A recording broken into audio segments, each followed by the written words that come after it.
Самцсан. Нанаран гараг гэдэг миний YouTube channelд тавтай байрлана. За бид нар арай гэж тийм 300 subscriber нэг юм давчлаа. 300 subscriber хүрчлээ. Бас хордон өрсөн биш үү? Хордон гэж 2 жил болсон л та баг. Гэтэл хордон биш. Жил ч юм уу? Жил болсон юм байна. За тэгээ 300 subscriber хүрсэндээ маш их баяртай. Та тэр subscriber-уудынхаа нэг нь бол маш их баярлалаа. Тэгэд одоо бүр хэдэн мянга руугаа ороод хэдэн 100 мянга руугаар хэдэн сая руугаа орчод бол итгэн хормын дараа тийм үстэй. За одоо бичлэг рүү орцгаая.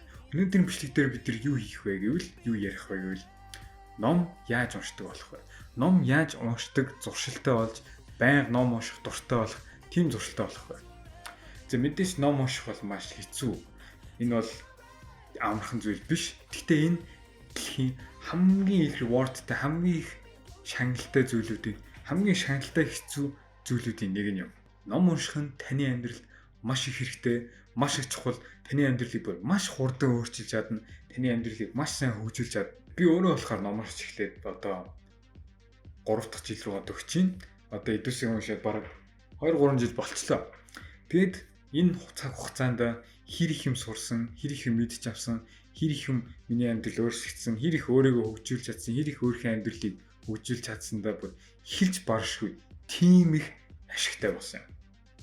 Ном уншиж эхлэх нь миний амьдралын хийсэн хамгийн ухаантай, хамгийн сайн choice-уудын нэг нь байсан.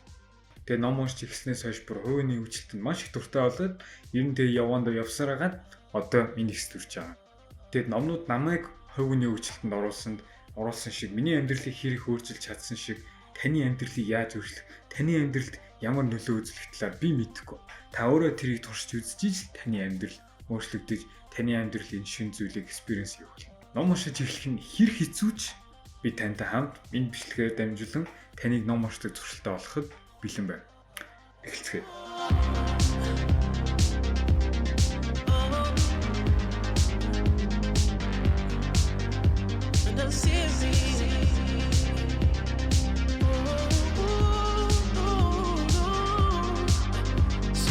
За ном яагаад хэрэгтэй юм бэ?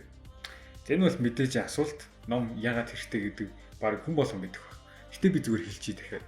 Ном гэдэг бол зохиолчуудын амьдралын дур судалсан, сурсан, мэдэж авсан, experience хийсэн гэж мэдэж олж авсан зүйлүүдийн баг энэ олон зүйлийг хитгэн хуудсанд ингэж чихэд хийцэн. Ийм зүйлийг ном гэдэг. Бүхэл хүний амьдралыг цаасан дээр гэдлүүд. Энэ дэлхийн, энэ хорвогийн хар мянган хар тэрбум зүйлүүдийн талаар мэдэж сурмаар байгаа бол ном унш. Ямар нэгэн зүйл дээр мэдлэгтэн эсвэл эксперт эсвэл эрдэмтэн болмоор байвал ном аваад л унш. Ямар нэгэн скил, ямар нэгэн чадвар, ямар нэгэн хийх юм сурмаар байгаа бол ном аваад л унш.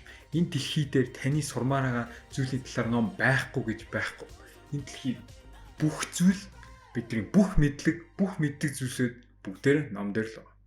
Ном гэдэг бол энэ дэлхийн хамгийн үнэтэй, хамгийн үн цэнтэй мөртлөө хамгийн авахд хялбархан автор юм. Та номоор цаг хугацаар айлжуулна. Дээр үеийн дэлхийн 1-р дайнаас одоо юу эсвэл ирээдүр үү? Өөрийгөө та яаж ч өөрчилж чадна. Та юун дээр ч амьдралаа хөгжүүлж чадна. Юунд ч мэрэгжилтэн болж чадна. Юу ч сурч чадна. Юун дээр ч та амжилттай болж чадна. Номоор та юу л бол юу ч хийж чадна. Тийм болохоор ном байн уншдаг болж, ном уншдаг зуршилтай болох нь таны амьдралыг хэр их өөрчилж, таны амьдралд хэр их ашиг авчирна гэж бодож байна. Хэлж баршгүй. За одоо яаж ном уншдаг зуршилтай болох талаар ярилцгаая.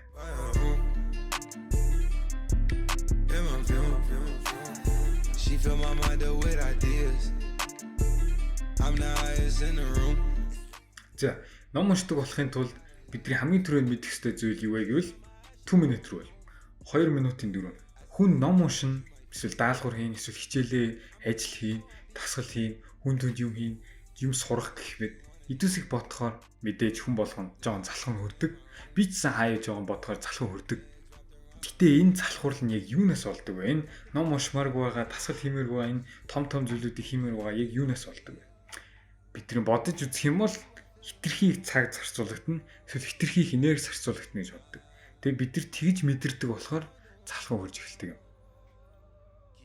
Бид нар хүмүүст үгүй цаанаас хамгийн бага энерги зарцуулах юмыг хийх одоо тэгж амьдарч ирсэн хүмүүс, тийм болохоор бидний цаанаасаа тархинд тэгээд ингээд програмчлалсан гэсэн. Тийм болохоор ном уншина гэх мэт юм сонсгол юм бол бараг шууд залхуу үрж эхэлдэг.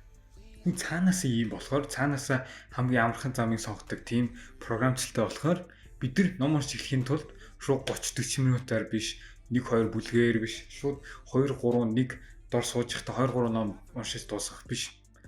Өдөрт 2 минут л ном уншина. Ядаж эхлэхдээ 2 минут л ном уншина. 2 минут. 2 минут. Мэдээж бага байх хэрэгтэй. Ягаад гэвэл албаар юм байгаа хэвээр. За, та нь одоо ном уншиж эхлэхдээ өөртөө зүгээр 2 минут уншаад л болоо гэж бодоод үз. Ном аваад 2 минутын цаг тавиал 2 минут уншаад л номоо тавьж болно гэж үз. Тэгж бодоод үз. Амар амархан байгаа хэвээр. Бүр хийх нэмэргүй амархан байгаа хэвээр. Энэ дэлхийн бүр хамгийн залхуу хүн ч энийг бүр хийгээд хитрхи байгаа гэж хэлнэ. And that's the point. Хамгийн тийм байх хэвээр. Таныг бараг дөнгөж 1-р хуудсан дээр чи явж идэл 2 минут чинь дуурна. Тэгэд тэр цаг чинь болонгод та ингэж боддог тоххой. За, арай ч 2 минут уншихад арай богино юм аа. Дахиад жоохон уншчих гэл цаанаас бодогдно. 2 минут ч бүр хитрхи байгаа. За, дахиад нэг хэдэн минут. Дахиад ядаж 5 минут гэх мэт. Тэгэл дахиад 2 минут тавьчаал уншиж идэл. Тэгэл 2 минут ч дуусчих. Тэгэл та за өөртөө дахиад жоохон, дахиад хэдэн минут, дахиад хэдхэн хуудас гэж уншсаар байтал та нэг мэтгэхэд 5-аас 10 хуудас, 10-аас 20 хуудас, 20-оос 30 хуудас уншсан байж магадгүй. Бид нар өөрийнхөө тархийг ингэж хуурж байгаа байхгүй. 2 минут гэж амар амархан ингэж санагдуулж өөрийгөө хуураад 2 минут уншичаад мэдээж хүн болгон 2 минут ном уншаад зүгээр шууд тавиад явчихгүй. Галзуу хүн биш л бол 2 минут ном уншаад зүгээр санагдахгүй. Энгийн хүн бол эрүүл хүн бол 2 минут ном уншичаад за энэ арай л бага байна. Хитрхи бага. Дахиад жоохон уншчих гэж мэдээ гэж бодоод тэгэл дахиад уншаал гэдэг хөөх. Энэ нь бидний тэр цаанаасаа тийм ингээд залхуу замыг сонгодог тийм хүмүүсийн цаанаасаа тийм програмчлсныг тэр нь дарахыг зориулсан тийм дүрм юм. Та ингээд өдөр болгон тэгээд 2 минут гэж хэлээд өөрийгөө хуурсаар хагаад 10-аас 20 минут уншдаг болчихвол энэ зуршил таны амьдралд маш хурдан орж ирнэ. 2 минут гэж хэлээл та уншина. Тэгээд 1 мэтгэд зуршил болсон байж магадгүй. 2 минутаар л ихэл 1 мэтгэд 20 минут эсвэл 2 цаг болчихсон байна. It's 100 niggas in the spot. I won't keep going. It's 85 just to walk on. I don't talk to these niggas. За, өөрийгөө 2 минут гэж хуураад 20-оос 30 минут уншчихлаа. Гэтэ зүгээр нэг ном руу шигтээд үгнүүдийг хараад байхыг ном унших гэхгүй. Мэдээж бүх ном дээр байгаа үгийг нь сайн харж, ойлгож, сурж ижил ном уншина гэж хэлнэ. Тийм болохоор бид нар энэ номоо ойлгож, сайн анхаарч, ойлгох нь маш чухал юм. Тэг яаж энэ номоор сайн төвлөрж анхааралтай сайн унших вэ гэвэл миний энэ бичлэгийг үз. Энэ бичлэг дээр би танд яаж анхаарч, яаж төвлөрөх талаар зөндөө юм хэлсэн байна. Та номоо сайн олигтой, ойлгомжтой, жигнэсээ сайн юм сурч мэдэж авч уншиж бодж ивэл та өөртөө хамгийн оновчтой, хамгийн зохистой, хамгийн зөв орчиндөө ном унших хэрэгтэй. За зөв орчин гэдэг нь бидний ном унших орчинд саад болох, анхаарал сарниулах зүйл, бидний бодлыг өөр зүйл рүү татах юм. Жишээ нь тиймэрхүү зүйлс бидний орчинд байж болохгүй.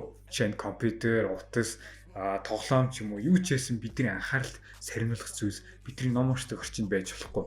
Яг тэгвэл бид нар мэдээж анхаарал сарничвал буцааж төвлөрж анхаарахад маш хэцүү. За тэгээд таны орчин бас чимээгүй байх хэрэгтэй. Мэдээж таныг одоо ингээд ном унших гэж байх чинь ингээд хүүхдүүдийн шууган эсвэл хүмүүс хоорондоо яриад зураг цаана дуурайл байвал хүн анхаарч чадахгүй. Хинч анхаарч тэрийг ингээд шууд ингээд таглаад уншиж чадахгүй. Мэдээж анхаарахад хэцүү. Тийм болохоор та чимээгүй орчинд байх хэрэгтэй. Чинь өрөөнд чи 2 хүн ингээд орилдоод инээлтэд байвал та шууд дугаа зайл гэж хэлэл гаргаж болно. Тэд нар ойлгох хэрэгтэй гэж найдаж байна.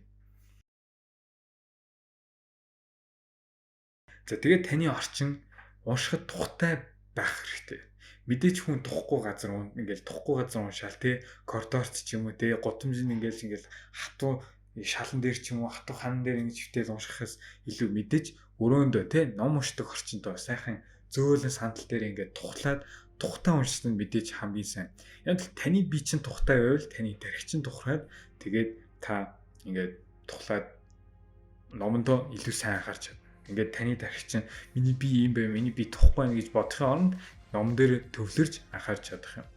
За тэгээд аль болох номоо ер нь ихэнхдээ аль болох чадхаараа яг ном үгүй яг хичээл хийдэг эсвэл ажил хийдэг эсвэл тийм чухал юм хийдэг тийм газар байнга уншиж ивэл танд бүр илүү амархан. Офис ч бай, хичээлийн өрөө ч юм уу, таны өөрийн гэсэн тийм ингээд саадгүй зүйлтэй тийм ингээд танд бүр ингээд чухал гэсэн тийм өрөөнд уншиж ивэл бүр сайн. Яг тэгвэл тийм өрөөнд бидний бодлууд, бидний тарих автоматар хамгийн их анхааралтай байдалд орчдөг.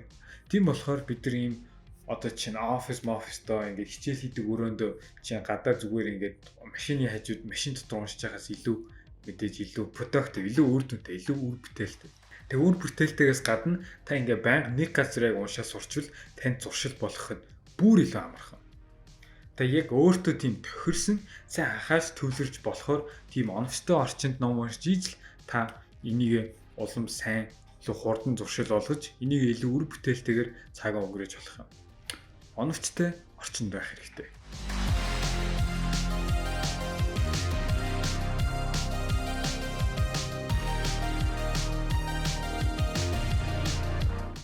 За тэгээд номоо сайхан анхааралтай уншчлаа. Одоо энийг яг яаж бүр ингэ наалддаг тийм юм байнгын байж идэг юм зуршил болох вэ? Яг гэвэл маш хялбархан. Мэдээж өөрийгөө шагнаж, өөрийгөө нэг зуршил эсвэл нийгэмд хийх дуртай болохын тулд та өөрийгөө байнга шагнаж явах хэрэгтэй. Өөрийгөө шагнана гэдэг бол зуршил бүтээхийн зуршил ингээд өөртөө болохын тулд хамгийн чухал алхмуудынх нь нэг нь юм. Тэгэхээр ном уншдаг зуршилтай болохын тулд та ном уншсныхаа дараа ийм өөрийгөө шагнах хэрэгтэй. Эсвэл ном уншдаг үйлдэлээ, үйл ажиллагаагаа маш гоё филингтэй, маш гоё мэдрэмжтэй та агуулж, тийм зүйлтэй холбогдуулж associate хийх хэрэгтэй. Жишээ нь та ганцхан ном уншсныхаа дараа л гоё кофе ууж болно. Ном уншихтаа л гоё кофе ууж болно. Эсвэл та ном уншсныхаа дараа л Facebook орж болно. Ном уншсныхаа дараа л зурагт үзэж болно. Ном уншсныхаа дараа л дуртай ТV шоу үзэж болно. Гэх мэт. Тэгээд та ингэсээр таныг тэр ном уншсныхаа дараа хүртэх тийм сайхан шагнал, сайхан мэдрэмжүүдийг авахын тулд та улам ном унших дуртай болох юм. Яагаад гэвэл та ном уншиж иж л энэ сайхан зүйлсүүдээ мэдэрч, ном уншсныхаа дараа л энэ зүйлсүүдэд та хүртэж болно. Өөр арга байхгүй. Заавал ном уншсныхаа дараа л кофе ууж болно. Ном уншсныхаа дараа л дуртай юм тоглоом тоглож болно. Ном уншсныхаа дараа л хамгийн дуртай ТV шоу үзэж болно гэх мэт. Тэг явандаа та ингэж өөрийгөө ном уншсныхаа дараа шагнасаар хагаад таны ингээд ном унших гэдэг чинь ном унших гэдэг бодол нь ийм гой мэдрэмж, гой хүртэх тэр гой шагналуудтай чинь холбогдвол зуршил болоход маш хялбархан болох юм. Аяанда та ном уншдаг зуршил болцсон байх үед энэ шагнал нь нэг чухал биш. Энэ гаднах тэр дараа нь авах тэр шагнал нэг чухал биш. Яг ном унших нь өөрийн гэсэн тань шагнал эсвэл сайхан мэдрэмж авсан мэд санагдуулах бол ном уншихаа дараа биш, яг ном уншсан нь тань тэр сайхан мэдрэмж нь санагдаж эхлэх юм. Яг тэгвэл та маш их шинэ юм сурж байна. Маш их мэдлэгтэй болж байна.